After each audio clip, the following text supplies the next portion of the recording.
नमस्कार दोस्तों, मेरा नाम है राजेश और क्राइम स्टोरीज चैनल पर मैं आपका बहुत बहुत स्वागत करता हूं।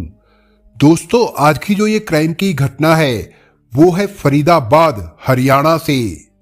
28 जनवरी 2021 को फरीदाबाद के डबुआ कॉलोनी थाने की पुलिस को सूचना मिली कि गहरे नाले में एक शव पड़ा है। इस बात की जानकारी मिलते ही वहां के थाना प्रभारी संदीप कुमार, अतिरिक्त थाना प्रभारी यासीन खान और कुछ पुलिस कर्मियों को साथ लेकर घटनास्थल की ओर रवाना हो गए। वहां पहुंचने पर उन्होंने देखा कि नाले की कीचड़ में एक शव पड़ा था, जिससे काफी दुर्गंध आ रही थी। शव पुराना था, जिसे देखकर पहचानना काफी मुश्किल था। लगता था हत्यारों ने वो कई दिन पहले नाली में फेंका होगा। थाना प्रभारी संदीप कुमार ने पुलिस कर्मियों की मदद से शव को बाहर निकलवाया। क्राइम टीम द्वारा शव की विभिन्न एंगल से फोटो लेने के बाद उसकी शिनाख्त के प्रयास किए गए, लेकिन उसकी शिनाख्त नहीं हो सकी, तो उसे फरीदाबाद के बीके अस्पताल में सुरक्षित रखवा दिया गया। उसी दिन थाना प्रभारी संदीप कुमार ने अज्ञात व्यक्ति के खिलाफ आईपीसी की धारा 302, 201 के तहत रिपोर्ट दर्ज करके जांच अतिरिक्त थाना प्रभारी यासीन खान को सौंप दी। इस केस को सुलझाने के लिए डबुआ थाने की एक पुलिस टीम गठित की गई, जिसमें थाना प्रभारी संदीप कुमार, एसआई यासीन खान, एएसआई कुलदीप और कांस्टेबल पवन शामिल थे। जांच अपने हाथों में लेने के बाद थाना प्रभारी यासीन खान अपने आसपास के इलाके से इस बात का पता लगाने का प्रयास करने लगे कि पिछले कुछ दिनों में शहर का कोई व्यक्ति गायब तो नहीं है। कई लोगों से पूछताछ करने के बाद उन्हें जानकारी मिली कि दिनेश धवन नाम का एक व्यक्ति सैनिक कॉलोनी से गायब है। उसका मोबाइल भी इन दिनों स्विच ऑफ आ रहा है। कहीं मरने वाला वही तो नहीं, ऐसा विचार करते हुए यासीन खान सैनिक कॉलोनी स्थित दिनेश धवन के घर पहुंचे। वहां उसकी पत्नी अन्नू मिली। अन्नू के साथ एक व्यक्ति और था। उसका नाम पूछने पर उसने अपना नाम हरजीत बताया। उन्होंने अन्नू को नाले से मिले शव के फोटो दिखाए तो अन्नू और उसके साथ बैठे हरजीत ने उसे देखने के बाद शव पहचानने से इनकार कर दिया। सैनिक कॉलोनी से वापस लौटकर यासीन खान ने थाना प्रभारी संदीप कुमार को मृतक की पत्नी अन्नू से हुई पूछताछ के बारे में जानकारी दी, तो थाना प्रभारी ने मृतक की फोटो को सोशल मीडिया के अलावा उसके पोस्टर बनवाकर फरीदाबाद के प्रमुख चौक चौराहों पर चस्पा करने की सलाह दी। यासीन खान ने ऐसा ही किया। ऐसा करने पर अगले दिन यानी 29 जनवरी को दीपा नाम की औरत डबुआ थाने में आई और उसने शव को देखने की इच्छा जाहिर की। तब पुलिस ने उसे फरीदाबाद के बीके अस्पताल में रखा शव दिखाया। शव काफी बदतर अवस्था में था। उसे देखकर उसकी शिनाख्त करना मुश्किल काम था, लेकिन शव की दाहिनी कलाई पर एक ब्रेसलेट था, जिसे देखकर दीपा ने बताया कि उसने ये ब्रेसलेट रक्षाबंधन पर अपने मुंह बोले भाई दिनेश धवन को पहनाया था। इस ब्रेसलेट पर धवन गुदा हुआ था।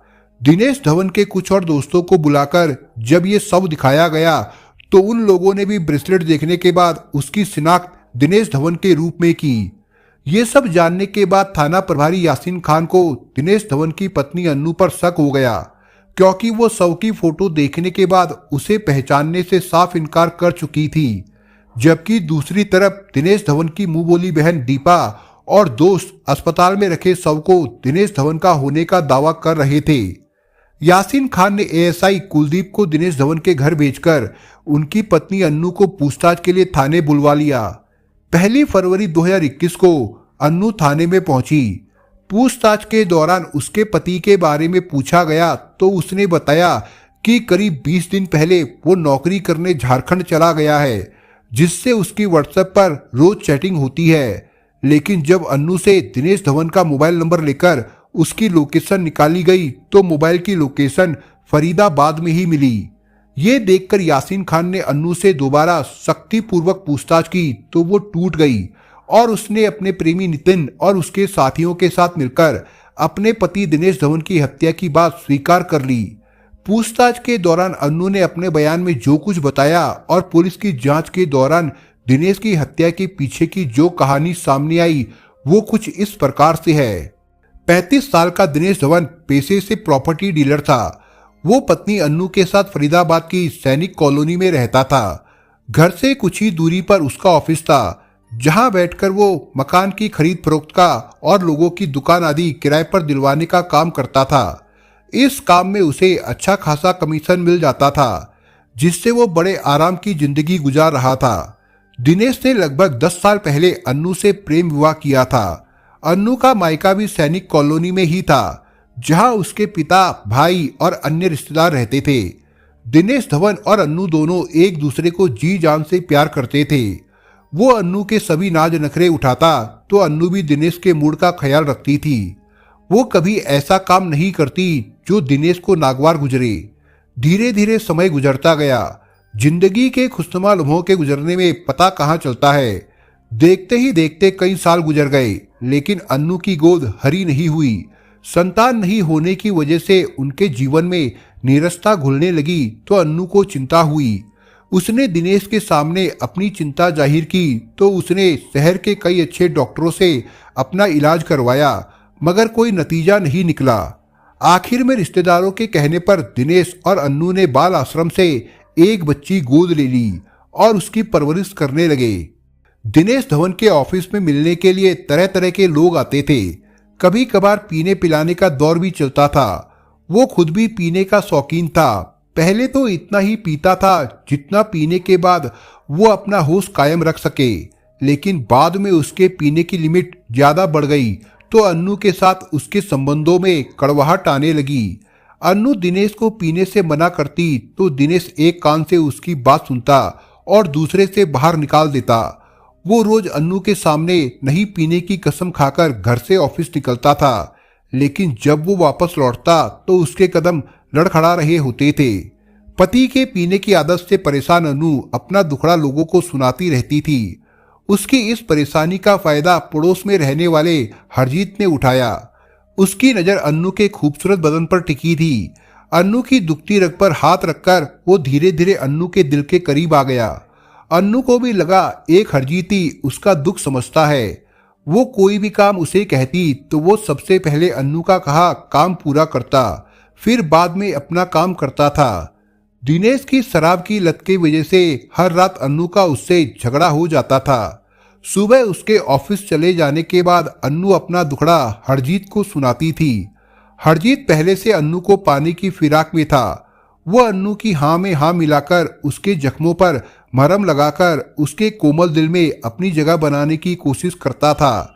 कुछ ही महीनों में अन्नू के दिल में इसका असर हुआ और हरजीत मौका देखकर उसके साथ जिस्मानी संबंध बनाने में कामयाब हो गया। हरजीत और अन्नू के इन संबंधों की जानकारी काफी दिनों तक दिनेश धवन को नहीं हुई, मगर जब आस पड़ोस में उसकी पत्नी और हरजीत के अवैध संबंधों के बारे में तरह तरह के चर्चे होने लगे तो दिनेश ने अन्नू से पूछा कि उसके ऑफिस जाने के बाद हरजीत यहाँ क्यों आता है। अन्नू ने पति के आरोप सिरे से खारिज करते हुए कहा कि हरजीत उम्र में उससे काफी बड़ा है, जिसे वो चाचा कहकर पुकारती है। वो कभी कभार जरूरत पड़ने पर घर का कोई काम उससे करवाती है, जिसे देखकर लोग बेवजह उससे जलते हैं और तुम्हें मेरे खिलाफ भड़काने का काम कर रहे हैं। लेकिन दिनेश ने अपनी गैरमौजूदगी में हरजीत के घर आने पर रोक लगा दी और उसे अपना काम खुद ही निपटाने के लिए कहा। पति की बात सुनकर अन्नू ने अपनी गलती स्वीकार करते हुए हरजीत को भविष्य में कभी नहीं बुलाने की कसम खाई। अन्नू की गलती मानने पर दिनेश ने उसे माफ कर दिया, लेकिन हरजीत और अन्नू का रिश्ता खत्म नहीं हुआ। पति की नजरों में धूल झोंककर अन्नू ने हरजीत से मिलना जारी रखा। दिनेश धवन के दोस्तों में एक नाम नितिन पंडित का था। दिनेश धवन से उम्र में करीब 10 साल छोटा नितिन बल्लभगढ़ की एक केमिकल फैक्ट्री में नौकरी करता था। छोटा होने के बावजूद उसकी दिनेश के साथ खूब पटती थी। दोनों साथ दारू पीते और लंबी लंबी डींगे हाँका करते थे। दिनेश धवन जब शराब के नशे में टल्ली हो जाता तो नितिन उसे संभालकर उसके घर सैनिक कॉलोनी पहुंचा आता था। नितिन दिनेश की पत्नी अन्नू को भाभी कहता था। भाभी देवर का रिश्ता होने की वजह से दोनों अक्सर हंसी मजाक करते रहते थे। नितिन अन्नू की खूबसूरती की जी भरकर तारीफ करता था। धीरे धीरे दोनों एक दूसरे के करीब आ गए और उनके बीच मधुर संबंध कायम हो गए। इसके बाद अन्नू और नितिन को जब भी मौका मिलता वे अपनी हसरतें पूरी कर लेते थे। पिछले साल जब पूरे देश में लॉकडाउन शुरू हुआ तो सारी दुनिया जैसे ठहर सी गई। लोगों के काम धंधे बंद हो गए। दिनेश धवन की आमदनी बंद हो गई तो वो परेशान रहने लगा। अन्नू को ऐसी हालत में पति की मदद करनी चाहिए थी, लेकिन हुआ एकदम उल्टा। वो दिनेश को अपनी जरूरत की चीजें नहीं देने पर उसे ताना मारने लगी। एक तो आमदनी बंद, दूसरे अन्नू के व्यवहार ने उसे अंदर से तोड़ दिया। परेशान होकर वो हर समय नशा करने लगा। इस प्रकार अन्नू और दिनेश के बीच की दूरी बढ़ती चली गई। दूसरी तरफ पति के हमेशा घर में रहने से उसके और नितिन के प्यार की कहानी में ब्रेक लग गया। वे दोनों मोबाइल पर बातें कर अपने प्यार का इजहार करते, लेकिन अकेले में मिलकर अपने दिल की प्यास नहीं बुझा पाते थे। घटना से करीब 2 महीने पहले अन्नू ने नितिन के साथ मिलकर पति को हमेशा के लिए रास्ते से हटा देने की योजना तैयार की। इस काम में सहायता के लिए उसका पुराना प्रेमी हरजीत भी राजी हो गया। नितिन ने अपने दोस्त विनीत और विष्णु को इस योजना में शामिल कर लिया। 11 जनवरी 2021 की शाम को नितिन, विष्णु और विनीत दिनेश के ऑफिस से घर लौटने के पहले ही अन्नू के घर में आकर छिप गए। रोज की तरह उस दिन भी दिनेश धवन नशे में धुत होकर घर लौटा था। वो खाना खाकर सो गया। रात के लगभग 1 बजे अन्नू ने अपने प्रेमी नितिन से कहा कि दिनेश नशे में बेसुध है, उसका जल्दी से काम तमाम कर दो। अन्नू का इशारा पाकर नितिन, विनीत और विष्णु दबे पांव गहरी नींद में सो रहे दिनेश धवन के पास पहुंचे और गला दबाकर उसे मौत की नींद सुला दिया था। कहीं वो जिंदा न बच जाए, इसलिए उन्होंने उसके सिर पर डंडे भी मारे। सुबह लगभग 4 बजे हरजीत अन्नू के घर पहुंचा तो नितिन ने उससे कहा कि वो अपना काम कर चुका है। वो दिनेश के शव को अच्छी तरह पैक करके घर में ही छिपा दे। मौका मिलते ही वे शव को कहीं ठिकाने लगा देंगे। इतना कहकर नितिन अपने दोस्तों के साथ अन्नू के घर से निकल गया। हरजीत ने दिनेश धवन के शव को बेडशीट और प्लास्टिक में पैक करके घर के बाथरूम में छिपा दिया।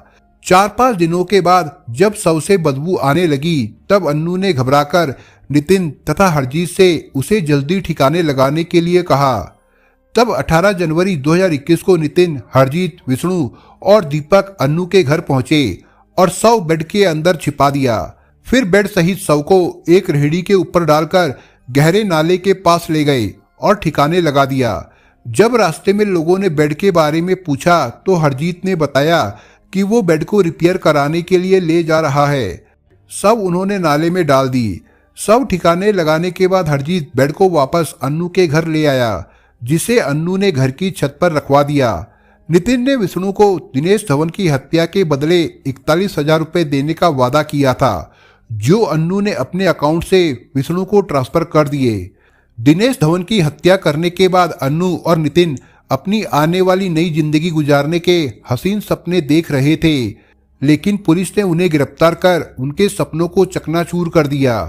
अन्नू को 1 फरवरी 2021 को गिरफ्तार करने के बाद अगले दिन पुलिस ने पहले अन्नू के प्रेमी नितिन तथा उसके दोस्त विनीत, विष्णु, हरजीत और दीपक को भी गिरफ्तार कर लिया। पुलिस ने सभी आरोपियों को कोर्ट में पेश किया, जहां से सभी को न्यायिक हिरासत में जेल भेज दिया गया था। दोस्तों, आप अगर चैनल पर नए हो तो आप चैनल को सब्सक्राइब करने के साथ कमेंट बॉक्स में इस कहानी के बारे में अपने विचार जरूर लिखिएगा।